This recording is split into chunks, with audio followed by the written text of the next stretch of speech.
오늘 내용은 십자가 계속해서 이제 십자가를 지실 것을 제자들한테 계속해서 이제 말씀해 주시는데, 특별히 제자들이 앞으로 당해야 될 고통을 그 산모의 해산의 고통으로 이거를 비유적으로 이렇게 얘기를 해 주세요. 그래서 이 의미에 대해서 제자들이, 그러니까 지금으로 따져도 참 비슷한 것 같아요. 그 여성분들 뭐 아이 출산해 보신 분들은 너무나 잘 알고 계시겠지만, 그 낳아보기 전엔 몰랐잖아요. 근데 일단은 이제 출산을 앞두고 막 긴장이 되고 걱정이 되고 그 엄청난 고통이 이제 앞으로 올 거라는 걸 알고 있는 그 두려움, 그 공포를 느끼시는데, 근데 막상 아이가 태어나고 나서는 그 새로운 생명이 이제 태어난 거를 굉장히 기뻐하게 되는, 그러니까 예수님의 죽으심과 그 부활 이후의 그 기쁨, 우리 기독교 신앙에서 굉장히 중요한 부분이죠. 거의 핵심적인 부분인데, 우리가 죄로 인해서 고통받고 있지만 그 죄를 예수님께서 십자가에서 죽으시고, 그리고 이제 죽기만 하시는 게 아니라, 고난당한 예수님에만 이제 머물러 있는 것이 아니라 부활하신 예수님과 함께 이제 우리가 살아간다는 그 부활의 기쁨부터 시작해서 계속해서 우리가 누리는 그 예수님과의 관계, 그것이 이제 구원이 시작되었다. 구원의 과정이 이제 진행되고, 그 구원의 과정 또한, 다른 말로 하면 성화의 과정 또한 우리에게 기쁨이 된다. 그런 걸 이제 좀 표현해 볼 수 있겠습니다. 쭉 한번 읽어볼게요. 조금 있으면 너희가 나를 보지 못하겠고 또 조금 있으면 나를 보리라 라고 하시니, 제자 중에서 서로 말하되 우리에게 말씀하신 바 조금 있으면 나를 보지 못하겠고 또 조금 있으면 나를 보리라 하시며, 또 내가 아버지께로 감이라 하신 것이 무슨 말씀이냐 하고, 또 말하되 조금 있으면이라 하신 말씀이 무슨 말씀이냐, 무엇을 말씀하시는지 알지 못하겠노라 하거늘, 예수께서 그 묻고자 함을 아시고 이르시되 내 말이 조금 있으면 나를 보지 못하겠고 또 조금 있으면 나를 보리라 함으로 서로 문의하느냐. 내가 진실로 진실로 너희에게 이르노니 너희는 곡하고 애통하겠으나 세상은 기뻐하리라. 너희는 근심하겠으나 너의 근심이 도리어 기쁨이 되리라. 굉장히 이제 수수께끼 같은 얘기일 거예요, 이 당시의 제자들 입장에서는. 근데 이제 우리는 이 전체 그림을 다 알고 있잖아요. 뒤에 성경의 내용을 우리는 다 알고 있기 때문에 결국은 이 말씀이 제자들은 이해를 못하지만 우리는 이제 예수님의 십자가 죽음과, 그러니까 이걸 그냥 찬찬히 다 살펴보면 이렇게 되겠죠. 제자들이 곡하고 애통하게 되는 거는 뭐죠? 자기들이 인생을 걸었던, 사실 우리가 되게 흔하게 이제 지식적으로 알고 있지만 제자들이 예수님을 따랐다는 건요, 지금식으로 말하면 내 인생을 예수님한테 완전히 베팅을 한 거예요. 그냥 다 건 거예요. 그러니까 자기 생업을 내려놓고 자기 직장을 때려치우고 그리고 자기 사업하던 거를 싹 다 팔아서 정리한 다음에 예수님 따라온 거예요.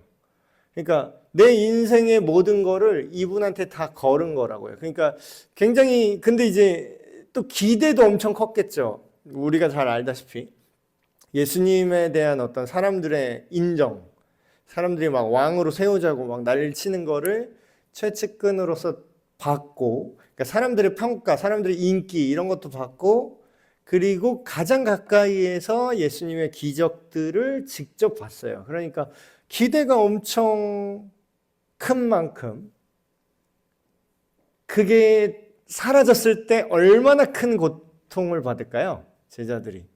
그러니까 지금 우리가 단순히 막 제자들 다 아는 얘기, 예수님 제자들 그런 게 아니라, 내가 어떤 사업을 한다고 생각을 해보세요. 내가 내 재산을 싹 다 끌어다가 빚까지 쫙 다 땡긴 다음에 대출 싹 받아가지고 모든 걸 여기다 다 걸었어요.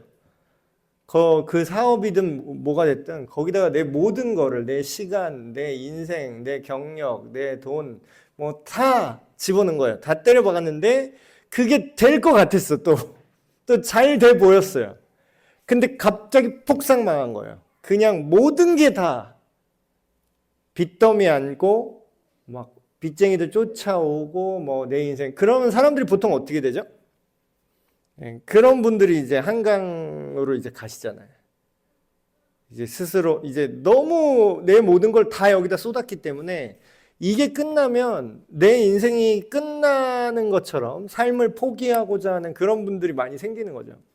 그러니까 제자들의 애통은 그냥 뭐 글씨로 써 있으니까 아, 니들이 그냥 슬프겠구나. 뭐 이 정도가 아니라 그러니까 자살해도 되는 그런 느낌인 거예요, 지금. 앞으로 니네가 이런 정도의 고통을 느낄 거야. 그래서 곡하고 애통하는데 뒤집어서 뭐라고 해요? 세상은 기뻐할 거야. 내가 곧 너희와 같이 있으나 다시 너희를 떠나겠고 다시 오리라. 그 얘기도 또 앞뒤가 다 맞아떨어지죠. 처음에 떠난다는 건 예수님이 죽음을 말하는 겁니다. 예수님이 죽으니까 이제 모든 걸 예수님한테 걸었는데 이게 망했잖아요. 투자한 게 뭐 투자금 회수가 안 되는 정도가 아니라 예수를 따랐던 사람들이라고 나까지 죽게 생겼어요. 나까지 현상수배범이 되는 거예요. 근데 그런 거였는데 지금 근데 알 수 없는 얘기하죠. 세상이 기뻐할 거래요. 그거를. 왜냐하면 세상 사람들이 이제 예수를 잡아 죽여라 완전히 다 돌아섰으니까 막 손가락질하면서 아우 여기 그 사기꾼 잘 죽었네. 예수님의 죽음에 그러니까 하나님 여기서 말하는 세상은 이제 하나님을 알지 못하는 사람들 그런 사상 세상의 어떤 논리 그 힘과 권력 여기 혁명을 하다 예수가 무슨 뭔가 사상적으로 혁명을 하다가 실패했네 그런 논리죠. 그러니까 그런 논리로 보면은 아 역시 정권이 승리했어 로마 정권이 승리했어 내지는 유대인 바리새인 주류 사회가 결국은 승리했어 라고 기뻐한다는 거예요. 예수님의 죽음에 대해서. 그리고 실제로 부활 직전까지는 그게 그렇게 보였어요. 왜냐하면 예수가 자기가 살아생전에 그러니까 그게 신경이 쓰였던 거죠. 그 바리새인들도 유대 지도자들도 살아생전에 자기가 3일 만에 부활한다는 거를 그 소문을 계속 들은 거예요. 그러니까 그게 신경이 쓰였는지 아 제자들이 또 시체 훔쳐가서 예수 또 부활했다고 장난질할 것 같으니까 거기를 특별히 단단하게 보초를 세우고 단단하게 봉인하고 단단하게 지키라고 주문을 한 거예요. 그래서 이제 뭐 부활절마다 매번 하는 얘기지만 그 무덤 돌을 굴려서 막은 무덤에 그 봉인지 붙이고 우리 뭐 선거할 때 투표한 봉인지 이런 거 붙이잖아요.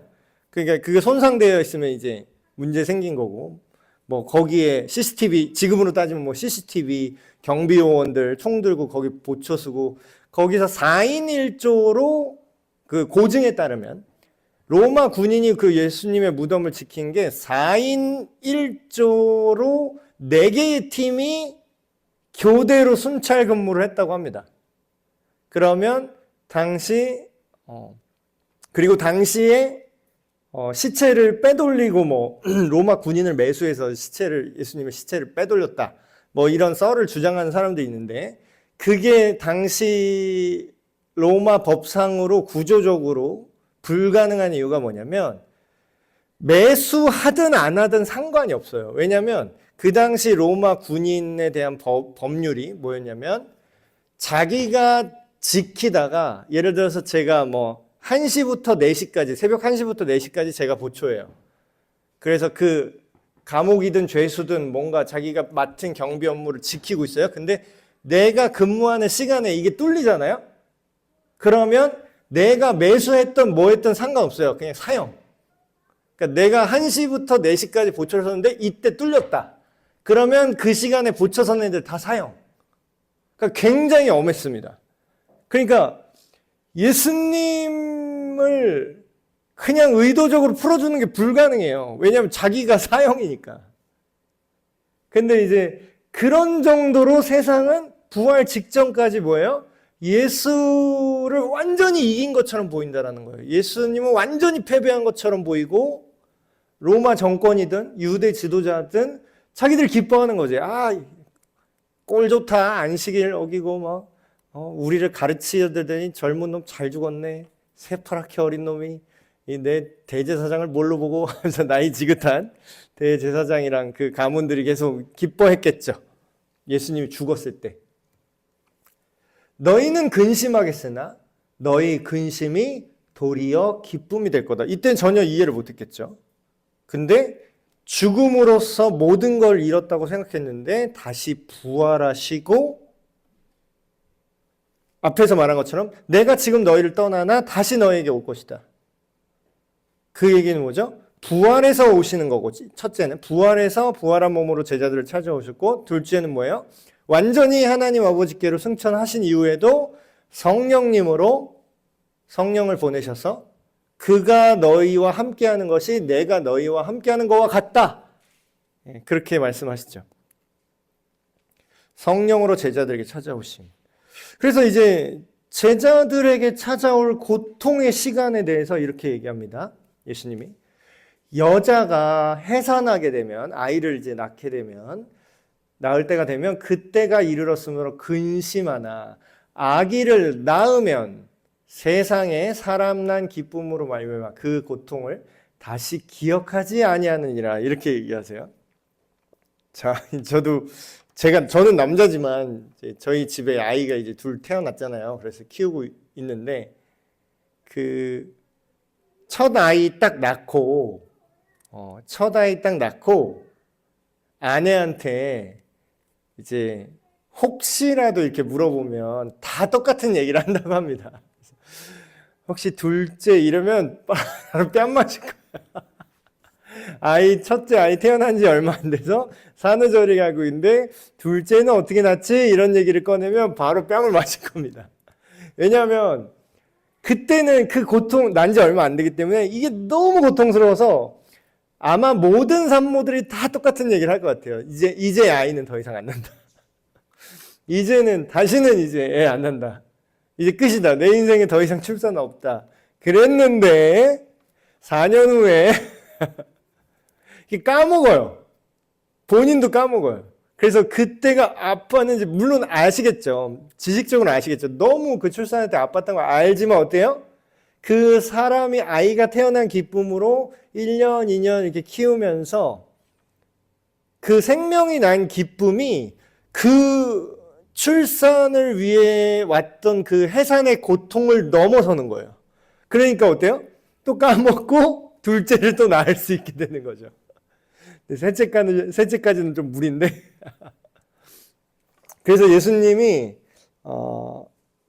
이런 걸 얘기하십니다. 이게 이제 상징이죠. 제자들이 이거를 이 당시 상황으로는 이해를 못하니까 해산의 고통이나 다시 그 고통을 기억하지 않을 정도로 그 결과가 너무나 기쁨을 주는 것.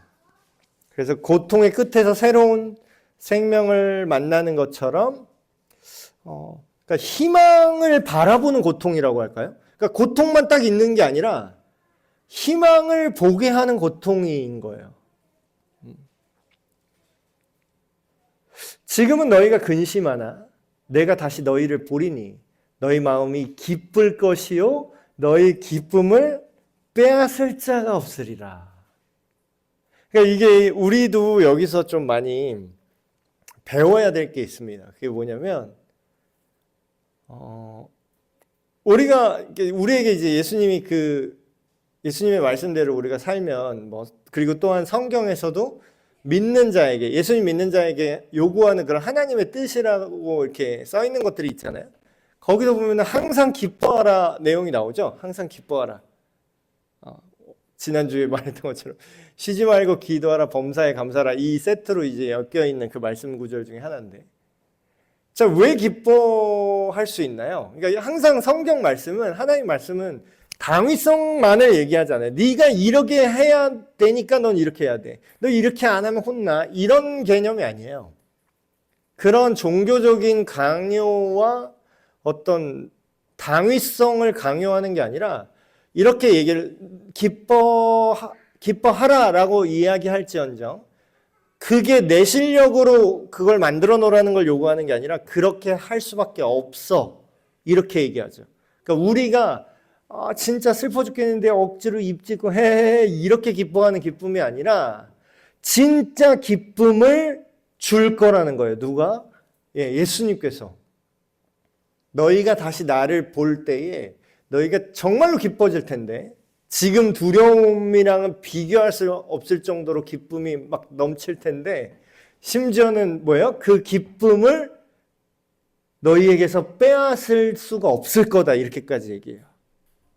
근데 이제 이게 이 당시에는 몰랐겠죠.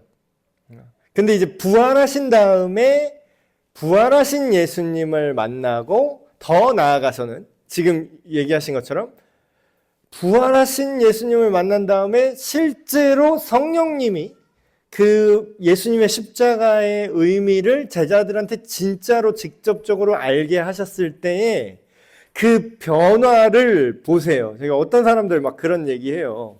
성경을 이 정황과 이 믿음의 변화 과정으로 파악하지 않고 그냥 써 있는 사실만을 학구적으로 좀 파는 사람들은 무슨 말을 하냐면 이해가 안 된다라는 거예요. 왜 제자들이 왜 예수가 죽었는데 왜 갑자기 이렇게 태도가 돌변하냐.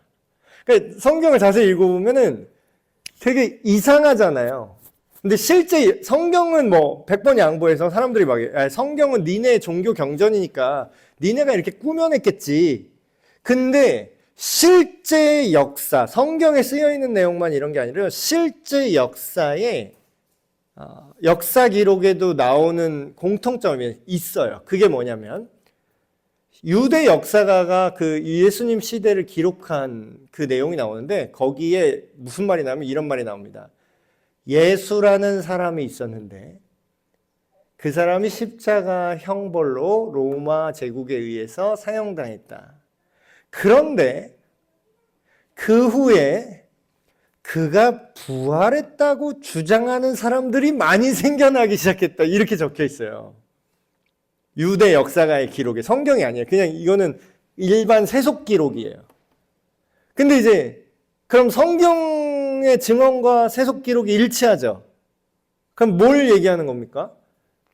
처음에 예수님 십자가에 뒤에 우리가 또 읽겠지만 예수님이 십자가 잡혔을 때 그때 제자들이 기뻐했어요? 다 무서워서 도망갔어요? 다 도망갔어요. 근데 실제로 예수님 부활하시고 부활한 예수님 만나고 경험하고 그게 무슨 의미인지 성령님이 오셔서 제자들이 제대로 깨달으니까 그 다음부터 완전히 바뀌어요, 사람이. 그러니까 막 성경에 보면 사도들이 사도행전 보면은 예수님이 부활하셨고 예수님이 그리스도다, 예수님이 구원자다, 예수님을 믿어야 된다고 복음을 전하다가 막 감옥에 갇히고 막 돌 맞고 뭐 학대당하고 막 채찍질 당하고 막 그러잖아요. 그런 장면이 나오는데 자세히 보세요. 그 사람들이 싫은 거를 억지로 하는 느낌으로 성경에 묘사가 되나요? 싫지만 이거 안 하면 하나님한테 혼나서 지옥 갈까 봐 무서워서 그렇게 하는 모습으로 나오나요? 성경에 보면은 뭐 바울과 실라가 복음을 전하다가 잡혔잖아요. 전도 여행 가다가 감옥에 갇혔는데 거기 뭐라고 나와요? 찬양을 불렀다고 나와요. 하나님을 찬양하더라. 그러니까 상식적으로 생각하면은 사람이 이런 행동을 할 수가 없어요. 굉장히 우울해야 되잖아요. 근데 그 감옥에 갇히고 매 맞았는데 상처 입은 상태에서 감옥에서 둘이 찬양을 부를 수 있다는 것은 이 기쁨이 환경과 상황에 영향을 받지 않는 종류의 기쁨을 갖고 있었다는 거예요. 그 기쁨의 성격이 뭐냐면 예수님이 부활하신 걸 보니 그걸로 봤을 때 여태까지 예수님에 대한 예언도 사실이고 예수님이 말씀하신 말씀도 사실이고 그게 사실이라면 영원한 하나님 나라를 나는 지금부터 살아내는 중이구나. 그러니까 무서울 것도 없고 슬플 것도 없고 기쁨이 넘치게 되는 거죠. 그러니까 기쁨의 이유가 달라졌어요. 근데 이제 아직은 그게 완성되진 않은데 그거를 미리 지금 예수님이 얘기하시는 거죠. 너희가 그때에 너희 기쁨이 넘칠 것이다. 그래서 막 진짜 막 하지 말라고 베드로도 막 너 예수가 부활했다는 소리 다시 하지 마 그러면서 매질 실컷 한 다음에 풀어주는데 베드로가 또 뭐라 그러죠? 옛날에 그 쫄아서 도망가고 예수님 부인했던 베드로가 야, 사람 말을 들으랴 하나님 말 들으랴 하면서 나와요.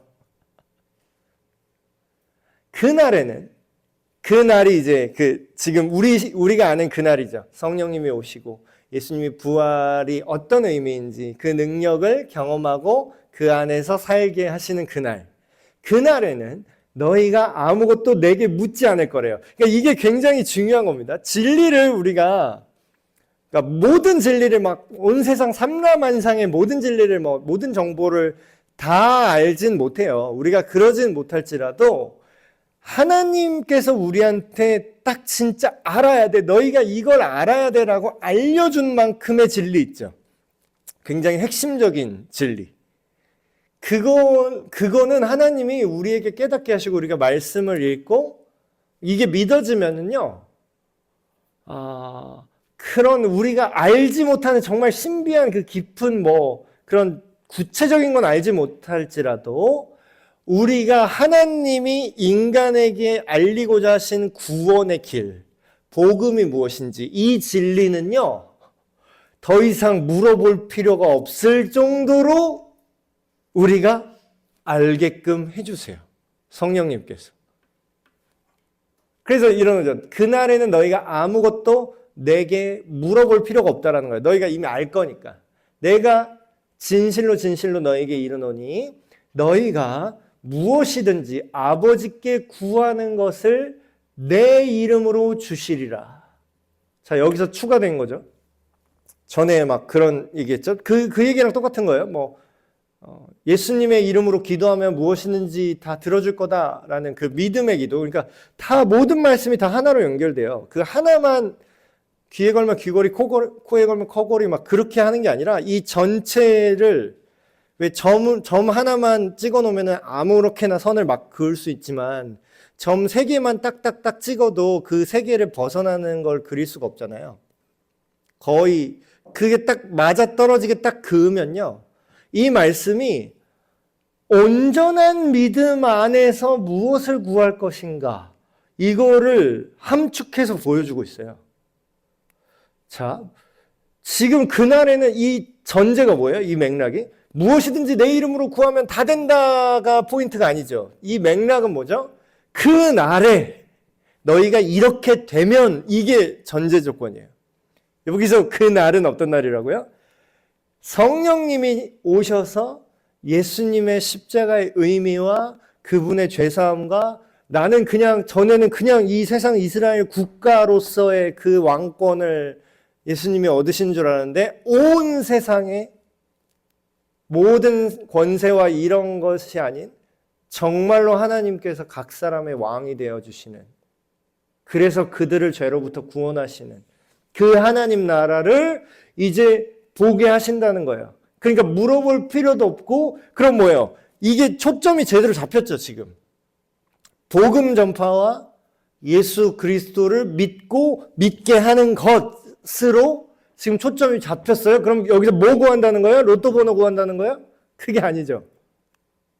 너희가 직접 이제 알았으니까 이제 내 이름으로 직접 너희가 어떻게 한다고요? 하나님 아버지께 구할 수 있게 된다는 거예요. 여기서는 구하고 안 구하고 이걸 여부를 말하는 게 아니라 구하는 내용을 포함하는 겁니다. 지금까지는 너희가 내 이름으로 아무것도 구하지 아니었으나 자 이거 보세요. 여태까지 12제자들이 기도를 안 했을까요? 아마 많이 했을걸요? 근데 왜 예수님은 지금까지 너희가 왜 구하지 않았다고 말할까요? 우리가 막 여러분 기도 안 하시죠? 그러면 사람들 뭐라고 얘기하시지 않으세요? 저 기도해요. 맨날 기도해요. 막 내 문제 해결해 드리려고 맨날 하나님 바짓가랑이 부여잡고 맨날 이거 해결해 주십시오. 이거 계속 기도해요. 제가 왜 기도를 안 해요? 기도 열심히 하고 있어요. 이렇게 얘기해요. 근데 예수님은 뭐라고 얘기해요? 그런 사람한테 너 기도 안 했는데? 이렇게 얘기해요. 그럼 이상하죠. 나는 기도를 했는데 예수님은 기도를 안 했대. 여태까지 네가 구하지 않았대. 이렇게 얘기해요. 그럼 여기서 뭔가 이게 둘이 안 맞는 거잖아요. 그러니까 예수님은 지금 하나님께 구한다라는 건요, 정말 네가 하나님 목 잡고 나 이거 해주세요 이런 차원을 얘기하는 게 아니라 아까 뭐예요? 내 이름으로는 아무것도 구한 게 없다라는 거예요. 여기서 예수님의 이름으로 구한다는 건 뭐죠? 예수님의 뜻이 내 마음과 생각과 삶과 우리 주변과 이 모든 곳에, 그러니까 주기도문이랑 원리가 똑같아요. 하늘의 뜻이, 하나님 아버지의 뜻이 나의 삶과 나의 주변과 이 땅 가운데 임하도록 해주십시오. 이루어지게 해주십시오. 라고 기도하는 게 예수님의 이름으로 기도하는 겁니다. 근데 이렇게 기도를 한 적이 없다는 거예요. 지금 제자들한테. 제자들이 기도를 얼마나 많이 했을 텐데. 여태까지 유대인의 율법 지키면서 살면서 막 요한도, 세례 요한도 저 기도, 자기 제자들한테 기도 가르치는데 우리한테 기도 가르쳐 주세요. 이렇게까지 얘기했던 12제자들 기도를 안 했겠습니까? 엄청 많이 했지. 근데 뭐예요? 진짜 복음 안에서 예수 그리스도의 능력이, 그분의 죄사함이, 그분의 구원이 이루어지게는 너희가 기도한 적이 한 번도 없었다. 이 얘기를 하는 거예요. 우리한테도 하는 얘기죠. 우리가 기도를 많이 하는 것도 중요하지만 틀어진 기도를 많이 하는 건 오히려 소용이 없어요. 예수님이 지금 너 구한 적 없는데 이러잖아요. 난 맨날 구했는데. 그런데 이렇게 얘기해요. 너희가 내 이름으로는 구한 게 하나도 없어. 너가 복음과 하나님 나라를 위해서는 네가 구한 게 하나도 없어. 네가 네 삶에 예수님의 능력이, 복음의 능력이 이루어지게 해주세요라고 구한 적은 정작 없었잖니. 근데 이제 구해봐라. 그러면 너희가 받을 것이다. 그러면 뭐예요? 로또 번호 알려주면 기쁨이 충만할 것 같잖아요, 우리는. 근데 1차원적으로 생각하면 그래요. 근데 되게 웃긴 건 뭔지 아세요? 진짜 세속적으로 원하는 그 일이 이루어졌을 때, 그 통계가 말합니다. 복권 당첨자를 그 사후의 삶을 다 추적을 해봤대요. 거의 대다수가 불행해졌습니다. 이상하지 않아요? 복권에 당첨됐으면 행복하게 살아야 되잖아요. 그 이후에. 100명 중에 99명이 다 불행하게 되고 막 가족끼리 싸우고 막 누구는 막 사람 죽이고 재산 때문에 싸워가지고 이혼하고 막 다 그렇게 됐어요. 왜 로또 되면은 기쁨이 충만할 줄 알았는데 돈이 욕심을 부르고 질투를 부르고 돈 때문에 가족이 파괴되고 그런 일들이 일어나잖아요. 그러니까 하나님이 우리한테 그걸 안 주는 거예요. 근데 왜요? 그런 거 말고 너희가 진짜 나의 이름으로 하나님 나라, 너희가 먼저 너희 죄사함 받고 네가 하나님의 마음을 갖고 하나님의 나라가 너와 너의 가정과 너의 주변에 복음을 전해서 제자를 삼고 내 말을 가르쳐 지키게 하는 그 아름다운 하나님 나라가 펼쳐 나가게 하는 그것을 네가 원하잖아? 그걸 하나님께 구하잖아? 그러면 너희가 그걸 무조건 받을 수 있을 거야. 그리고 그걸 받을 때에 너희가 진짜 기쁨으로 가득할 거야. 이것을 비유로 너희에게 일렀거니와 때가 이르면 다시는 비유로 너희에게 이르지 않고 아버지에 대한 것을 밝히 이르리라. 자, 예수님께서 비유를 굉장히 많이 하시죠. 그래서 성경의 비유를 보면요, 우리가 굉장히 좀 조심해야 될 게 있어요. 뭐 신천지나 막 이상한 이단에서 자꾸 뭐 비유 풀이 막 이래가지고 원래 성경이 말하는 의미랑 상관없는 별도의 해석을 거기다 막 갖다 붙이는 비유풀이가 대부분이에요. 이단 사이비에서 하는 것들은. 근데 원래 예수님이 비유를 사용한 의도를 알면 그게 이상한 헛소리라는 것을 우리가 알 수 있게 됩니다.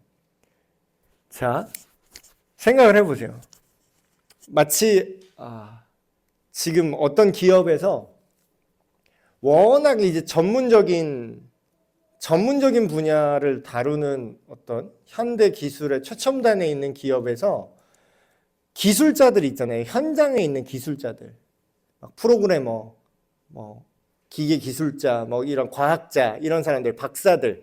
그런 사람들이 현장에서 막 개발을 하고 제품을 만들고 막 한단 말이에요. 근데 그게 위에 이제 보고서를 올려서 이게 무슨 프로젝트인데 뭐를 어떻게 해갖고 자, 이게 사실 이런 거 만드는 겁니다. 라고 이제 얘기를 해야 돼요. 위에 의사 결정하는 그 기업 대표한테. 근데 대표가 그걸 알아요? 솔직히?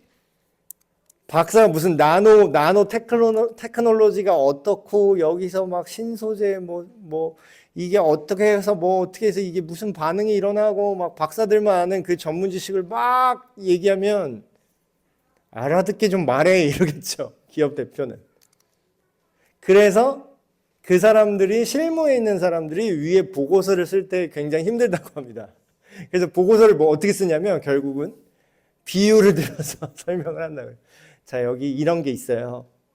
제가 새로운 칩을 지금 개발했는데 이게 뭐냐면 전에는 요거를 손으로 이렇게 해야 됐던 거를 요런 애가 3개가 이렇게 있는데 얘네들이 짝짝꿍해서 지들이 알아서 얘를 만들어내는 기술입니다. 이런 식으로 설명하는 거예요. 자, 비유라는 거는 알아듣지 못하는 사람에게 전달하는 데 의미가 있는 거예요. 근데 뭐예요? 지금 예수님이 지금은 너희가 이 전체 그림을 알지 못하기 때문에 계속해서 비유를 얘기했지만 나중에 어떻게 돼요? 그때가 되면 너희가 그냥 얘기해도 다 알 수 있을 거야.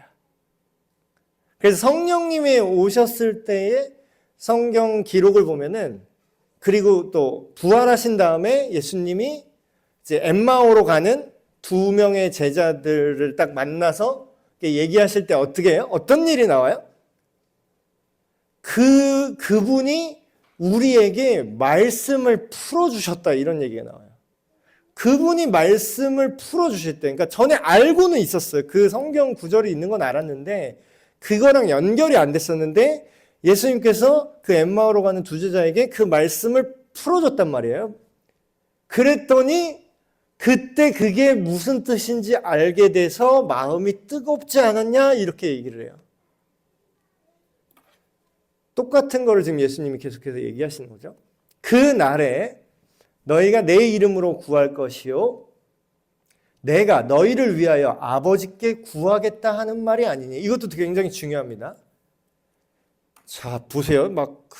천주교에 그런 아직도 그렇게 생각하는지는 모르겠는데 제가 알기로는 천주교, 그러니까 로마 카톨릭, 그러니까 어떤 사람은 잘 모르시는 분은 로마 카톨릭이랑 우리 개신교가 무슨 거의 사촌지간 이런 식으로 그냥 생각을 해요.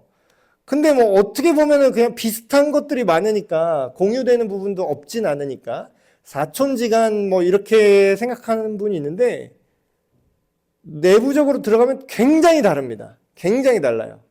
기도에 대한 생각 이런 거. 자, 로마 카톨릭이나 천주교인이랑 이제 얘기를 해봤는데 그런 얘기를 하더라고요. 기도를 이제 천주교에도 이제 기도를 하잖아요. 똑같이 한 은임이라고 하지만 성경이 말하는 동일한 성경을 쓰진 않지만 그 맥락상 같은 하나님을 여호와 하나님, 맥락상 같은 성부, 성자, 성령을 믿는다고 하긴 해요. 그러니까 이제 사촌지간처럼 비슷하다 이렇게 얘기를 하는 건데 근데 실제로는 그 굉장히 다른 부분이 하나님께 기도를 한다라는 측면에서는 비슷해 보이지만 기도에 대한 인식이 굉장히 다른 부분이 있어요. 예를 들면 거기서 기도를 직접 하는 개념보다 간접적으로 하는 개념이 굉장히 강합니다. 천주교는. 제가 그거 좀 놀랐어요. 그거는. 예를 들면 우리가 하나님 아버지께 기도를 바로 이렇게 물론 할 수는 있다고 생각을 해요. 본인들도. 바로 못한다라는 건 아니야. 천주교가. 근데 기도를 하는데 심지어는 예수님의 이름으로 기도한다는 것도 예수님이 우리가 근데 예수님한테 바로 기도하면 예수님이 조금 삐졌다라는 거예요. 몰라. 비유적으로 그 사람이 그렇게 말을 하더라고. 천주교인이. 왜 삐졌냐 그랬더니 자기를 십자가에서 죽였기 때문에 인간들한테 좀 마음에 그 억한 심정이 있으시다는 거야. 예수님이. 그래서 예수님한테 직접 기도하면은 약간 이게 되긴 되는데 해도 되긴 되는데 약간 오래 걸릴 수 있대. 그래서 어떻게 해야 되냐? 마리아한테 기도를 하면 어머니가 이제 인자한 마음으로 야 예수야 그래도 얘가 이렇잖니 하면서 예수님을 설득한다는 거야. 그러니까 마리아한테 기도를 하면 예수님한테 기도하는 것만치 또는 그것보다 이상으로 더 효과적인 기도가 된다. 막 이러면서 기도를 무슨 다이렉트로 안 하고 뭔가 이렇게 쿠션처럼 이제 간접적으로 하는 기도들이 굉장히 많고요.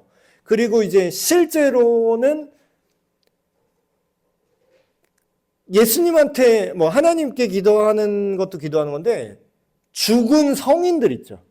죽은 믿음의 선배들한테 이렇게 기도해서 이렇게 가는 것도 굉장히 많습니다.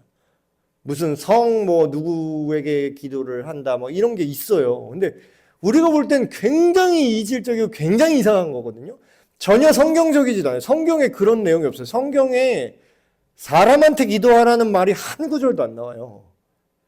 죽은 사람에게 구해서 하나님께 그 사람이 간구하게 하라 이런 표현이 하나도 안 나와요. 한 개도 없어요. 이것도 마찬가지예요. 예수님 지금 뭐라 그래요? 그날에는 성령님이 오시고 예수님 부활 이후에 그날에는 너희가 나의 이름으로 예수의 이름으로 내 이름으로 하나님께 구할 건데 심지어는 뭐예요? 이 간접적으로 구하는 거. 이때 제자는 어떤 걸 경험했죠? 예수님이랑 같이 다녀본 사람들이잖아요. 이 당시에 한정에 와서. 그럼 뭐예요? 예수님한테 말을 해서 하나님 아버지께 좀 잘 좀 말해주세요. 이런 생각을 갖고 있었다는 거예요. 이때 제자들은.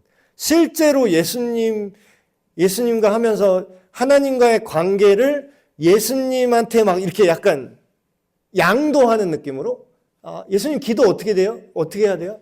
예수님 하나님을 보여주십시오. 예수님을 거쳐서 하나님을 만나는 이런 느낌으로 생각을 했다라는 거죠. 근데 예수님이 뭐라 그래요? 야, 너희들이 나를 이미 봤는데 어찌하여 하나님을 또 보여달라고 하니? 나를 본 자는 아버지를 본 것과 같다 이렇게 얘기하시죠. 예수님이. 근데 이것도 마찬가지입니다. 내가 너희를 위해서 마치 성모 마리아한테 부탁해서 이렇게 하나님한테 가는 것처럼 그렇게 기도하는 게 아니야. 너희가 하나님께 직접 말 못하니까 나를 통해서 전달해 줄게 이런 뜻도 아니야. 뭐예요? 이는 너희가 직접 아버지께 내 이름 안에 있으면 너희가 아버지께 직접 기도할 수 있어 이제. 직접 말해. 그게 가능한 이유는 뭐냐? 이는 너희가 나를 사랑하고 예수님을 사랑하고 또 내가 하나님께로부터 온 줄을 너희가 믿었기 때문이다. 그러니까 너희가 나를 믿으니까 뭐예요? 아버지께서 친히 그러니까 예수님을 통해서 사랑하는 것도 아니에요. 이제는 아버지께서 친히 어떻게 한다고요? 예수님 안에 있는 너희를 친히 사랑하시기 때문에 이제 직접 얘기하면 돼. 이 얘기하는 거예요. 그러니까 예수님이 죄로 인해서 하나님과 인간 사이에 직접 연결할 수 없는 그 죄의 그 가로막힌 그거를 예수님이 연결하셨다는 게 이런 표현에도 정확히 나오는 거죠. 그래서 하나님께 각각 하나님 앞에 개인이 직접 고할 것이다 라고 후대의 사도들의 기록에 나오죠. 예수님이 했던 말을 그대로 전달하는 거예요. 근데 뭐예요? 뭐가 자꾸 껴. 뭐 중간에 유통사가 자꾸 껴, 뭐 유통 마진이 자꾸 껴. 내가 그냥 이 농장에서 그냥 직접 키운 배추를 그냥 사고 싶어. 근데 중간에 또 자꾸 중간 상인이 끼면 어때요? 뭐가 자꾸 돈이 불어나. 뭐가 자꾸 오차가 생겨.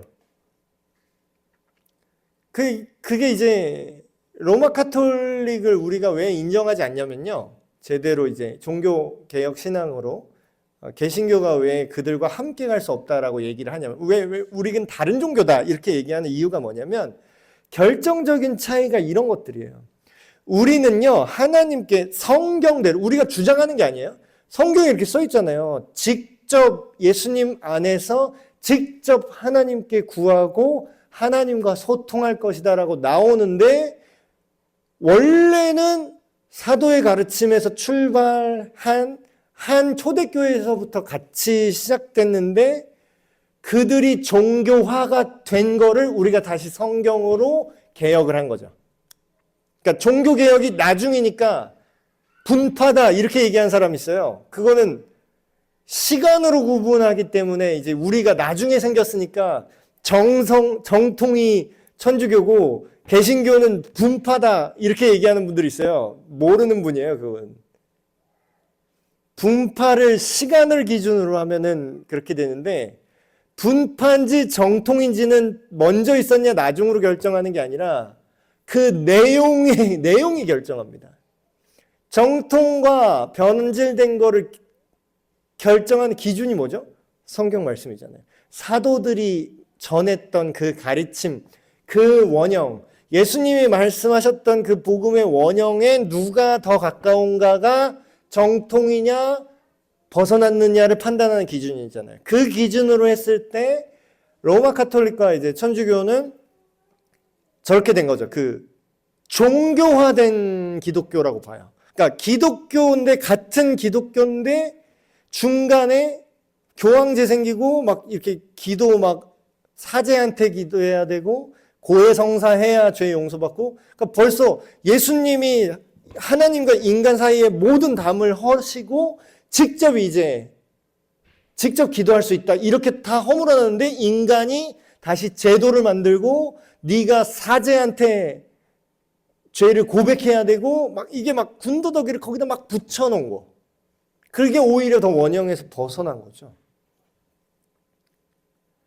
내가 아버지에게서 나와 세상에 왔고 다시 세상을 떠나 아버지께로 가노라 하시니 그냥 있는 사실 그대로 얘기하신 거죠. 예수님이.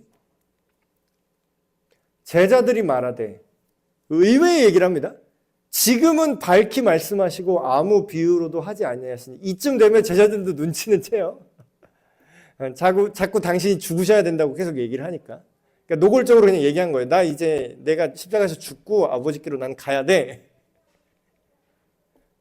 그러니까 제자들도 이제 느낀 거죠. 아, 이제 비유가 아니라 이게 사실이겠구나.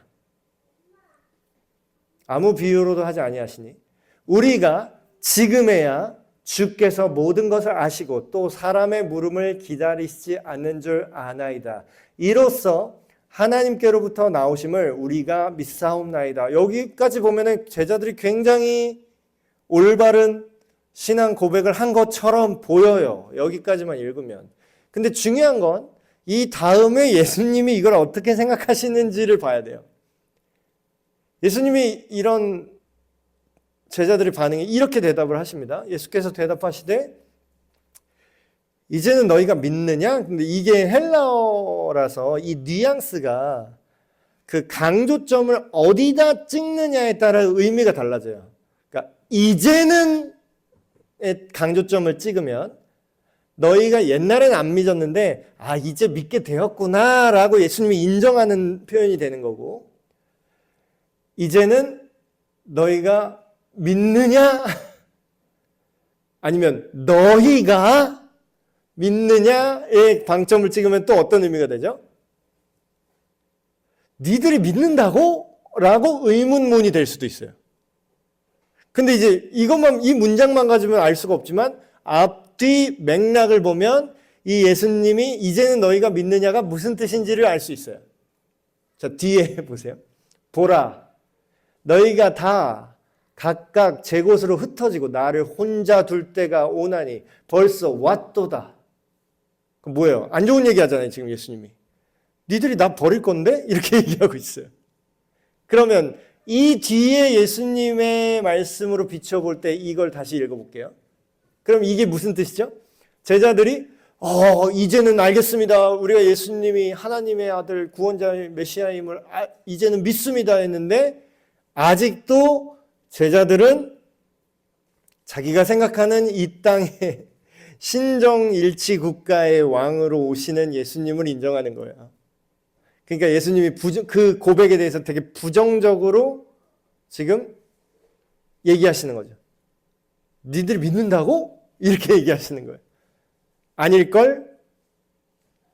너희가 이제 각각 날 버리고 도망갈 거야. 그런데 내가 혼자 있는 것이 아니라 아버지께서 나와 함께 계신다. 예수님이 이렇게 아신 이유는 뭐죠? 예수님이 그들이 고백하는 내용, 그러니까 입 바른 소리를 듣는 게 아니라 그들이 고백한 내용이 자신이 직접 경험한 그 사실에 근거한 고백이 아니라는 걸 아시는 거예요. 근데 이때는 너희가 나를 모르겠지만 그 날에는 너희가 알게 될 거다 이렇게 얘기하시잖아요. 그럼 십자가의 죽음과 그 고통의 순간을 겪고 나지 않으면 지금 제자들이 한 이 고백 뭐예요? 믿습니다. 예수님 뭐라 그래요? 아닐 텐데 이렇게 얘기하는 거죠. 근데 오늘날 우리도 되게 비슷합니다. 저도 옛날에 그랬어요. 난 내가 믿는 줄 알았어요. 저는 제가 믿는 줄 알았어요. 근데 예수 그리스도의 십자가의 죽음의 그 의미가 내가 죽었어야 될 그게 인정이 되지 않을 때는 저 예수님 믿어요 이렇게 얘기를 하지만 예수님 볼 때는 똑같은 반응이셨을 거예요. 네가 믿는다고? 그러니까 삶에서는 어떻게 해요? 입으로는 예수님을 인정하지만 네가 삶에서는 나를 부인하는구나. 예수님이 없는 것처럼 행동하잖아. 예수님을 믿는다고 입은 말을 하지만 근데 에스겔서에도 똑같은 얘기, 그러니까 전체적으로 성경에는 똑같은 얘기 계속 나옵니다. 이 백성이 입으로는 나를 존경하나 삶으로는 나를 떠났다. 그 얘기가 계속 구약시대 선지자 때부터 계속 똑같이 나와요. 오늘날도 똑같아요. 심지어는 오늘날도. 이 십자가의 고통의 의미, 예수님이 왜 죽으셔야 했나를 알기 전까지는 너희가 믿는다고 말했지만 그게 너의 믿음이 아니라는 거고 너희가 그걸 경험으로 느끼지 못할 거라는 겁니다. 자, 마지막 절. 이것을 너희에게 이르는 것은 너희로 내 안에서 평안을 누리게 하려 함이라. 세상에서는 너희가 환난을 당하나 담대하라. 내가 세상을 이겼노라. 자, 예수님이 초를 친 것처럼 보이죠. 바로 전까지만 보면요. 야, 니들 믿는다고? 아닐 텐데. 니네 나 배신하고 다 도망갈 텐데. 이렇게 얘기하는 것 같은데, 초를 딱 친 것 같은데 다시 예수님 뭐라고 얘기하세요? 오늘 밤에는 너희들이 실패할 거야. 오늘 밤에는 너희가 다 나를 버리고 나를 부인할 거야. 그런데 다음에 너희들이 내 약속대로 부활하신 예수님을 보고 십자가의 능력을 성령님께서 제대로 보여주셨을 때, 제대로 깨닫게 하셨을 때 어떻게 될 거라고요? 예, 내가 세상을 이긴 것처럼 너희도 세상을 이길 수 있을 거야. 그래서 이걸 연결해서 제자도를 얘기하면 그런 겁니다. 누구든지, 예수님이 그 전에 미리 얘기했어요, 이걸. 누구든지 나를 따르려거든 자기를 어떻게 하라고요? 자기를 부인하고.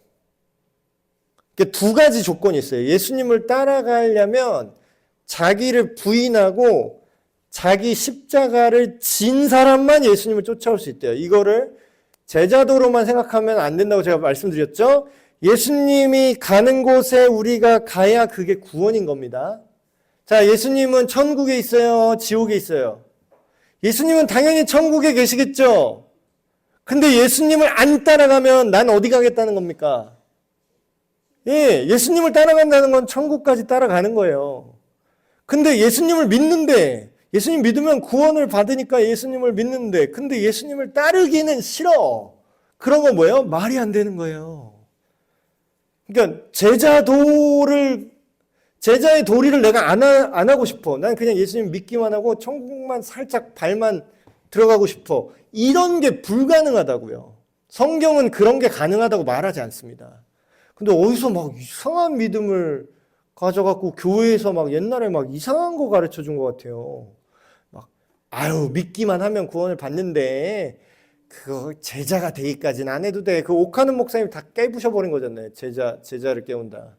제자 훈련 그래서 옥하는 목사님이 만든 거잖아요. 자, 자기의 십자가를 지고 예수님을 따른다는 건 뭐예요? 내가 예수님의 구원을 알리고 증인이 되려면 지난 시간에도 얘기했죠. 어떻게 해야 된다고요? 사람들이 좋아만 해요? 아니에요. 내가 환난을 당할 수 있게 돼요. 예수님을 믿는다고 고백하는 게 굉장한 용기가 필요한 시대가 되고 있습니다. 점점. 나는 아직은 안 온 줄 알았는데 이미 오고 있더라고요. 이미 대놓고 핍박을 안 하지만 은근히 견제하고 은근히 반기독교적이고 은근히 이 세상 논리와 예수님의 논리가 안 맞는 지점이 계속 생기고 있어요. 그래서 얼마 전에도 10월 27일 날 그렇게 나온 거 아니에요, 교회가. 진짜 우라통이 터져가지고 이거는 안 되겠다 해서 다 나온 거잖아요.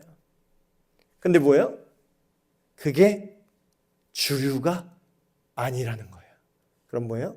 이 세상의 주관자들, 이 세상의 논리, 그러면 뭐예요? 오늘날에는 로마 제국 황제 같은 존재가 있어요. 오늘날에도, 우리 사회에도.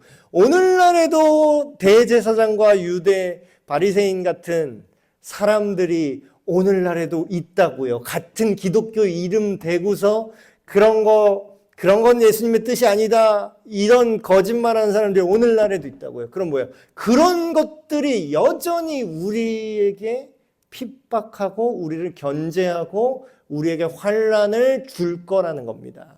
그러나 뭐예요? 너희가 세상에서 환난을 당한다는 이런 뜻입니다. 오늘날도 똑같아요.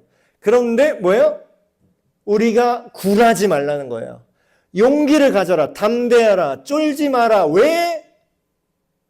내가 세상을 이겼기 때문이다.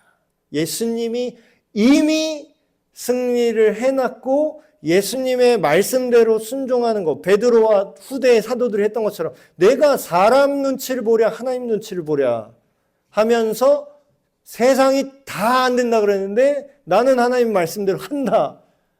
그렇게 살 수 있게 된다는, 그게 예수님을 따르는 거고 자기를 부인하는 거예요.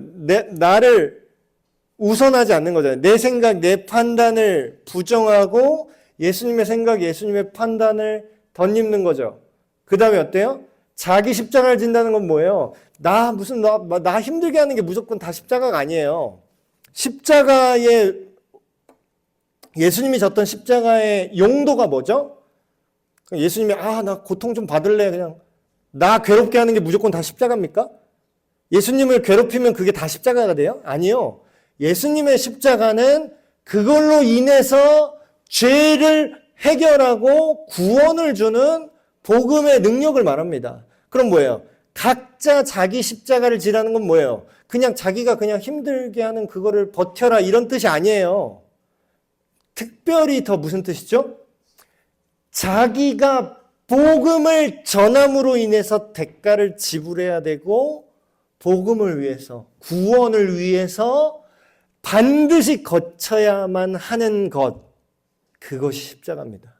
내가 복음을 위해서 예수님을 전하고 예수님 안에서 내가 살기 위해서 대가를 지불해야 되는 고통, 그게 자기의 십자가죠. 근데 그걸 할 수 있게 될 거라는 거예요. 이미 예수님께서 부활하신 예수님을 경험할 수 있게 하셨다라는 겁니다. 자, 두 가지 기도 제목 놓고 함께 기도하면 좋겠습니다. 첫 번째는 이게 계속 역사가 반복돼요. 이때만의 일이 아니라 오늘날에 진짜 똑같은 일이 벌어집니다. 제자들이 지금 무서워하죠. 제자들이 근심하죠. 어떻게 해요, 예수님? 우리 클라스 예수님 이제 우리 어떡하지? 근데 지금 뭐라고 얘기해요? 해산하는 고통처럼 두렵지 않은 게 아니라 두려워요. 안 아픈 게 아니라 아파요. 무섭지 않은 게 아니라 무서워요. 그럼에도 불구하고 뭐예요? 복음을 전하는 일에 핍박과 고난이 있어요. 그런데 그럴지라도 어떻게 한다고요? 그 이후에 하나님 나라를 보고 희망하니까 생명이 태어나는 기쁨으로 인해서 어떻게 할 수 있다고요? 그 고통이 올 걸 알면서도 앞으로 있을 그 새 생명의 탄생으로 기뻐한 나머지 기꺼이 그거를 감당할 수 있다는 겁니다. 그래서 막 사명 저 오히려 막 그런 느낌을 받아요. 막 거창하게 말하는 사람들 있죠. 막 사명을 가지고 나가겠습니다. 막 이런 사람들. 저는 그런 사람들이 오히려 마치 베드로 같이 막 큰 소리 뻥뻥 치더니 뻑뻑 넘어지는 사람들 많이 봤어요. 근데 진짜 사명 감당하는 사람들 있잖아요. 그 사람들은 그렇게 막 자랑하지도 않아. 말도 안 해요, 심지어는. 그냥 해. 그냥 핍박이 오면 그냥 맞아. 그걸 그 자리에서 묵묵히 감당합니다. 그래서 막 내가 이제 예수님이 누군지 알았습니다. 나는 할 수 있습니다. 헛소리 빵빵 치는 게 중요한 게 아니라 나에게 이걸 내가 감당하게 해주십시오. 내가 티를 내는 게 아니라 아무도 나를 몰라도 내가 복음을 위해서 십자가를 지고 예수님을 쫓을 수 있도록 내가 이 삶을 감당할 수 있도록 나를 인도해 주십시오. 두 번째 기도 제목은 제자들에게 부탁하신 진짜 복음으로 우리가 좀 무장되길 원합니다. 우리 기쁨이 없는 이유가 있어요. 세상적인 기쁨을 자꾸 찾으려고 하니까 예수님에게서 오는 기쁨을 보질 못합니다. 예수님, 왜 내 기도 안 들어주세요? 내가 기도 몇 번 했는데 내 문제 왜 해결 안 해주세요? 몇 번 했는데 제가 엄청나게 많이 구했는데 왜 안 들어주세요? 근데 예수님 뭐라 그래요? 네가 내 이름으로는 한 번도 기도한 적이 없는데? 네가 내 이름으로 내 뜻 안에서 내가 너에게 줄 수 있는 참된 평안과 십자가의 능력으로 주는 그 구원의 기쁨, 그거를 너는 하나님의 나라와 하나님의 뜻이 이루어지는 방향으로 기도를 해본 적이 없는데 넌 나한테 지금까지 기도를 한 적이 없어. 이렇게 얘기하시는 거죠. 제자들에게 부탁하신 진짜 복음으로 우리가 깨달아 알고 성령님의 인도하심대로 우리가 순종하게 하여 주시옵소서. 다 같이 한 마음으로 기도하시겠습니다. 하나님 아버지, 주님의 복음을 먼저 우리가 맛보아 알기를 원합니다. 알지도 못하는 것을 해야만 한다, 감흥도 없는 것을 사명이다 라고 계속 외치기만 한다고 이 모든 것을 해낼 수 없음을 고백합니다. 자세히 알지도 못하고 부활의 능력을, 복음의 능력을, 십자가의 죄사함의 능력을 경험하지 못한 상태의 제자들이 나는 할 수 있다, 헛소리를 뻥뻥 쳐도 다 부인하고 도망갔던 것처럼 우리 안에 다른 옥이나 다른 종교적 열심이 아니라 오직 성령님의 깨달아 알게 하심으로 예수님의 십자가 능력이 우리에게 기쁨이 되고 듣는 자들을 새롭게 하는 기쁜 소식임을 알게 하시고 이 안에서 살게 하여 주시옵소서. 바라고 원하옵기는 제자들에게 부탁하신 순전한 복음 안에서 우리가 기쁨을 누리길 원합니다. 다른 것들 구하는 것이 아니라 너희는 먼저 하나님의 나라와 하나님의 의, 그것을 구하면 모든 것을 더해줄 거라 하신 그 약속대로 우리가 순종하길 원합니다. 복음에는 하나님의 의가 나타나서 믿음으로 믿음에 이르게 하신다는 그 놀라운 약속을 기억합니다. 우리가 먼저 예수님을 믿고 따르고 모든 죄악으로부터 우리를 자유케 하시는 그 십자가의 부활의 능력을 알고 그것으로 구하며 살아가는 우리가 되게 하여 주시옵소서. 하나님 아버지, 앞날을 알지 못하고 더듬더듬 예수님 앞에서 헤맸던 처음 제자들의 모습 속에서 오늘날의 우리의 모습들을 보게 됩니다. 우리가 예수님을 안다고 생각했지만, 우리가 예수님을 오래 쫓았다고, 교회에 오래 다녔다고 생각을 했으나 예수님께서 우리에게 알려주고자 하신 그 십자가의 능력, 죄사함의 의미, 예수님의 부활의 능력으로 모든 자들이 자유하고 평안하고 기쁨을 누릴 수 있는 그 하나님의 그 놀라운 능력을 우리가 알게 하여 주시옵소서. 우리가 다른 것으로 하나님의 진리를 대체하지 않게 하시고, 예수님의 말씀이 아닌 기독교 냄새가 나는, 기독교 향만 나는 그런 종교로 변질되지 않길 원합니다.